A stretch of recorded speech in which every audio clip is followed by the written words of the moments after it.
I am currently executive director of the African Schools for Excellence, which is a network of schools in South Africa. And we build affordable schools that still offer a very, very high world-class education for young people who live in townships and whose parents on average make about $6 a day. So the idea is that how much money you make or your parents make should not determine what kind of access you have to education. So we have our kids that come to us in grade 8 that have not finished a whole chapter book sometimes. Oftentimes they're still counting on their fingers. But we don't have an acceptance test. If you are interested in coming to the African School for Excellence, you come to a 2-week orientation. You see how we do school at ASE. And at the end, we sit down with a scholar and a guardian.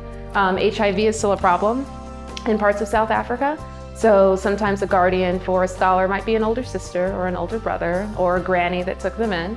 And we say, hey, we've noticed how you've worked over the past couple of weeks. This is where you are with your literacy. This is where you are with numeracy. You aren't quite up to speed yet, but we also notice that you work really hard, or you do a really good job of explaining what you've learned to your colleagues. We want to have you at the school. If they're excited to come, we welcome them with open arms to the African School for Excellence. After a year, we get them caught up to grade level. So they're reading at grade level, performing in mathematics at grade level. Halfway into their second year, they're outperforming some of the oldest and unfortunately traditionally white schools in South Africa. So schools that their parents were not allowed to go to.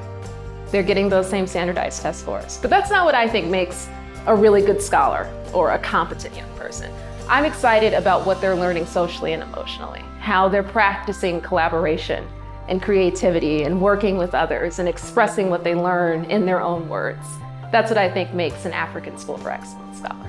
So when you support ASE, if you make a donation, it costs $1,000 US to sponsor a scholar for an entire school year at ASE. We're the most affordable model on the continent right now.